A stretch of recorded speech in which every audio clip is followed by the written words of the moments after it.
Hi hello नमस्कार. आजच्या व्हिडिओमध्ये तुम्हा सगळ्यांचं अगदी मनापासून स्वागत करते.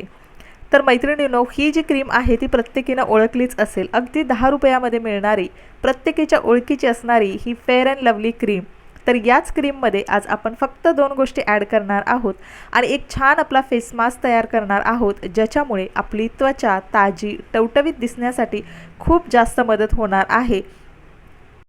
तर चला, आजचा आपला घरगुती फेस मास्क बनवण्यासाठी आपली पहिली आणि खूप इफेक्टिव्ह वस्तू आहे ती म्हणजे ही फेअर अँड लवली क्रीम. सध्या ही ग्लो अँड लवली क्रीमच्या नावाने ओळखली जाते. तर याचा हा छोटा पाऊच तुम्ही सुरुवातीला पहिल्यांदा करणार असेल तर तुम्ही वापरू शकता. आता याच्यामध्ये ना ही जी क्रीम आहे ती एकदम छान आपल्या स्किनला सूट होते. आपला स्किनचा जो टोन आहे, शेड आहे, ती खूप जास्त लाईटर दिसण्यासाठी या क्रीमचा खूप जास्त इफेक्ट होतो. तर हीच फेअर अँड लवली साधारणतः एवढी क्रीम जी आहे तर ती आपल्याला आपल्या फेस मास्कसाठी आज आपण वापरणार आहोत.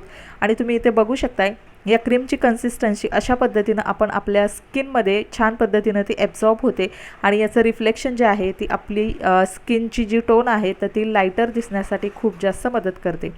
आता याच फेअर अँड लवली क्रीममध्ये आपण एक दुसरी महत्त्वाची गोष्ट ॲड करणार आहोत ती म्हणजे लिंबू. आता लिंबामध्ये अँटीबॅक्टेरियल गुणधर्म असतात, ज्याच्यामुळे आपल्या महिलांना खूप जास्त पिंपल्सचा त्रास होतो. तर पिंपल्स आपल्या स्किनवर येत असतील किंवा पिंपल्सचे जे बॅक्टेरिया तयार होतात तर ते बॅक्टेरिया मारण्याचं काम हे लिंबू करतं. आणि त्याचसोबत आपण इथे वापरणार आहोत अजून एक तितकीच महत्त्वाची गोष्ट ती म्हणजे हळद.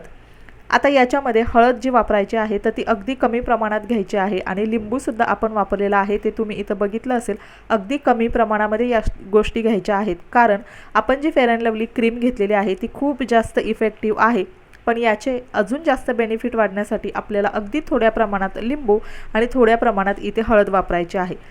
जर तुमच्या स्किनला लिंबू सूट होत नसेल तर तुम्ही स्किप केलं तरीसुद्धा चालेल. आता या दोन्ही गोष्टी ज्या आहेत त्या फेअर अँड लवली क्रीममध्ये व्यवस्थित आपल्याला मिक्स करून घ्यायच्या आहेत. छानपैकी या मिक्स झाल्यानंतर आपला हा जो फेस मास्क आहे तर तो तयार झालेला आहे. आता हा फेस मास्क आपल्या चेहऱ्यावर छान पद्धतीनं रिझल्ट देण्यासाठी आपण त्याच्यापूर्वी एक छान पद्धतीनं आपल्या चेहऱ्याची क्लिन्झिंग करून घ्यायची आहे. आणि चेहऱ्याच्या क्लिन्झिंगसाठी सगळ्यात इफेक्टिव्ह ते म्हणजे आपलं कच्चं दूध. कच्चं दूध जे आहे ते आपल्या चेहऱ्यावरचं जे डर्ट आहे, त्यानंतर धूळ मिट्टी जी आपल्या चेहऱ्यावर जमा होते, अतिरिक्त तेल जमा होतं, तर ते काढण्यासाठी कच्चं दूध खूप जास्त इफेक्टिव्ह आहे. तर इथं हा मास्क लावण्यापूर्वी व्यवस्थित मी थंड पाण्यानं माझा चेहरा धुवून घेतलेला आहे. आता चेहरा धुण्यासाठी मी कोणतंही क्रीम वगैरे वापरलेलं नाही, फक्त थंड पाण्याने चेहरा मी धुवून घेतलेला आहे. आणि त्यानंतर हे जे कच्चं दूध आहे तर ते व्यवस्थित मी माझ्या चेहऱ्याला लावून चेहऱ्याची क्लिन्झिंग व्यवस्थित करून घेणार आहे. आता कच्चं दूध चेहऱ्यावर लावण्यासाठी इथं व्यवस्थित एक कॉटन घेतलेला आहे. दुधामध्ये तो व्यवस्थित डीप करायचा आणि आपल्या चेहऱ्यावर हे जे दूध आहे तर ते व्यवस्थित अप्लाय करायचं. दुधाचे आपल्या चेहऱ्यासाठी खूप जास्त फायदे आहेत, कारण दुधामध्ये लॅक्टिक ॲसिड असतं, ज्याच्यामुळे आपला स्किन टोन उजळण्यासाठी खूप जास्त मदत होते. पूर्वीपासून आपण ऐकत आलेलो आहोत, पूर्वीच्या राण्या महाराण्या या तर दुधाने अंघोळ करत होत्या, कारण त्याचे फायदे तितकेच इफेक्टिव्ह होते. तेव्हा त्यांची स्किनसुद्धा तितकीच छान टवटवीत आणि ग्लोईंग दिसत होती. तर व्यवस्थित हे जे दूध आहे ते चेहऱ्यावर मी अप्लाय करून घेते. साधारणतः 5-1 मिनटं मी हे चेहऱ्यावर व्यवस्थित तसंच ठेवणार आहे, जेणेकरून दुधामधलं जे लॅक्टिक ॲसिड आहे त्याचा माझ्या स्किनवर छान पद्धतीनं ग्लो येणार आहे. तर व्यवस्थित तुम्ही बघू शकताय दूध माझ्या चेहऱ्यावर मी अप्लाय केलेलं आहे. 5 मिनटं आता हे नॅचरली मी सुकू देणार आहे. आता व्यवस्थित मला फेस मास्क अप्लाय करायचा आहे. तर त्यासाठी मी हा जो हेअर बेल्ट आहे तर तो व्यवस्थित टाय करून घेतला आणि तोपर्यंत ना व्यवस्थित हे जे दूध आहे तो स्किनमध्ये ॲब्झॉर्ब झालेला आहे.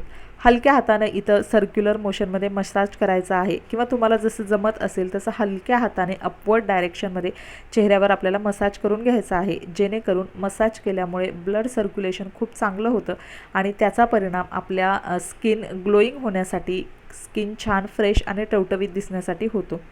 व्यवस्थित चेहरा आपला धुवून घ्यायचा आहे किंवा ओल्या कपड्यानं सुद्धा तुम्ही पुसून घेऊ शकता.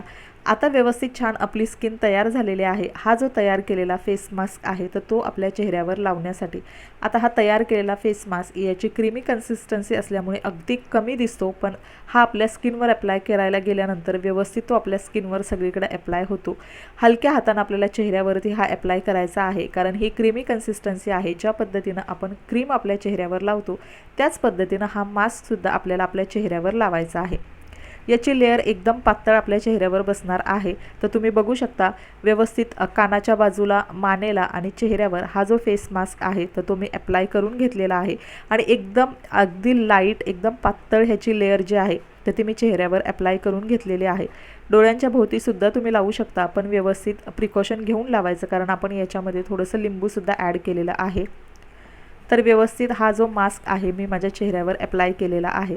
आता हा मास्क लावल्यानंतर ना हा सुकण्यासाठी खूप जास्त वेळ लागत नाही। जसं आपला इतर मास्क असतो तर तो सुकण्यासाठी किमान 10 ते 15 मिनटं आपल्याला वेट करावं लागतं, पण हा क्रीमी कन्सिस्टन्सीचा मास्क असल्यामुळे हा अगदी 4 ते 5 मिनटामध्ये व्यवस्थित स्किनमध्ये ॲब्सॉर्ब होतो। तर व्यवस्थित हलक्या हातानं मी हा जो मास्क आहे तो चेहऱ्यावर अप्लाय करून घेतलेला आहे। तुम्ही बघू शकता अगदी थोडासा मास्क मी तयार केलेला होता, हा फेस मास्क चेहऱ्यावर व्यवस्थित तो अप्लाय केलेला आहे। पूर्ण चेहऱ्यावर व्यवस्थित त्याचं ॲप्लिकेशन झालेलं आहे। साधारणतः 5 मिनटं मी ठेवला, पण 5 मिनटाच्या अगोदरच हा मास्क व्यवस्थित सुकलेला आहे। तुम्हाला दिसत असेल छानपैकी तो स्किनमध्ये ॲब्सॉर्ब झालेला आहे। आता तुम्ही हलक्या हाताने इथं थोडीशी मसाज करून घ्यायची आहे, पण हा मास्क पूर्णपणे लगेच स्किनमध्ये ॲब्सॉर्ब होतो। तर त्यामुळे काय करायचं आहे, थोडासा पाण्याचा हात घ्यायचा आणि त्यानंतर ना आपल्या चेहऱ्यावर व्यवस्थित याचा मसाज करायचा आहे। आता चेहऱ्यावर छानपैकी मसाज करायचा, त्यानंतर तुम्हाला हलक्या हातानं आवडत असेल तर टॅपिंगसुद्धा करायचं। मी प्रत्येक मास्क वगैरे फेस मास्क अप्लाय केल्यानंतर थोडासा मसाज आणि त्यानंतर चेहऱ्याला थोडंसं टॅपिंग करते, जेणेकरून मला खूप छान रिलॅक्स फील होतं। तर व्यवस्थित मसाज केला आहे, टॅपिंग केलं आहे, त्यानंतर थोडंसं हलक्या हातानं पाणी घेऊनसुद्धा व्यवस्थित चेहऱ्याला मसाज करायचा। तुम्हाला जमत असेल त्या पद्धतीने तुम्ही बघू शकता चेहऱ्याला छान मसाज करायचा। मसाज केल्यामुळे जसं मी अगोदरसुद्धा सांगितलं ब्लड सर्क्युलेशन चांगलं होतं, डेड स्किन निघून जाण्यासाठी मदत होते आणि त्यामुळे आपली त्वचा छान चमकदार आतून दिसायला लागते आणि आपल्या चेहऱ्यावरचा जो ग्लो आहे तर तो छान यायला लागतो।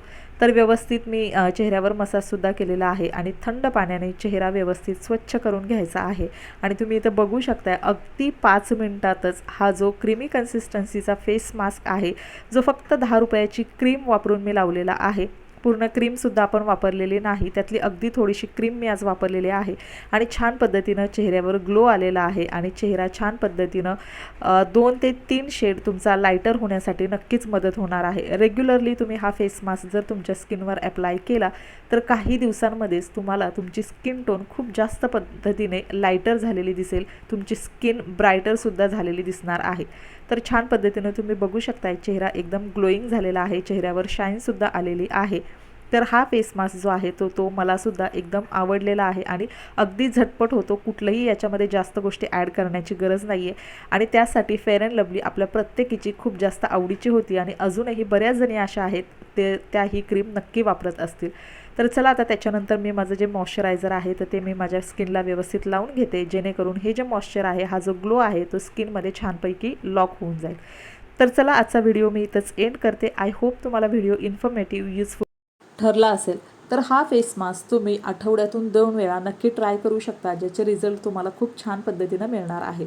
तर व्हिडिओ शेवटपर्यंत पाहिल्याबद्दल मनापासून धन्यवाद। पुन्हा एकदा भेटूया अशाच एका नवीन व्हिडिओमध्ये, तोपर्यंत thank you so much, bye bye, take care.